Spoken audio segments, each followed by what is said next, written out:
There seems to be a good degree of confusion in regards to Spider-Man in Marvel's The Avengers, as it was recently announced that Spider-Man is joining Marvel's Avengers on PlayStation 4 and 5 exclusively. Many people seem to be under the assumption that this is the same version that you can play exclusively on PlayStation consoles that has already been established by Insomniac for the PlayStation 4. This is in fact not true.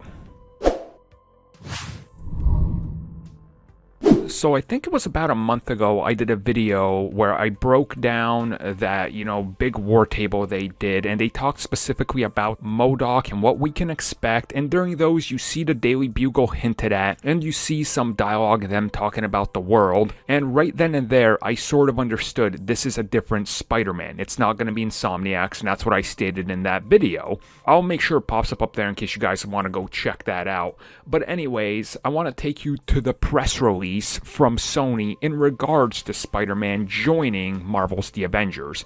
And here's what it said, and I quote, "Every once in a while, life presents you with a moment where your pursuits and passion converge. Today is one such moment for me, because I get to be the first to announce that our own Crystal Dynamics take on Spider-Man is teaming up with Ms. Marvel, Iron Man, Thor, Hulk, and Black Widow of Marvel's Avengers." So that right there tells you everything you need to know. Crystal Dynamics, Square, this is a brand new version of Spider-Man, built specifically to exist within the universe of Marvel's The Avengers. Insomniac's Spider-Man is Insomniac's Spider-Man. That's a completely separate world. We already know, because it's been heavily teased, that we will see Marvel heroes that exist in Marvel's Spider-Man universe in the upcoming sequel, and maybe even Miles Morales for all we know. So again, two separate universes. Now, the reason this is done is obviously one, licensing, but two, creativity, and not having to sort of account for everything else that's going on.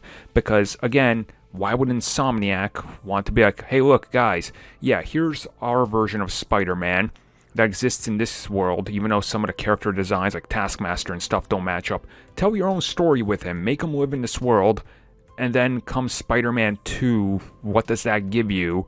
Because how many times has New York been blown up at the point where, the Avengers are going to have to stop it in this universe? I mean, I'm pretty sure it's going to be plentiful, right?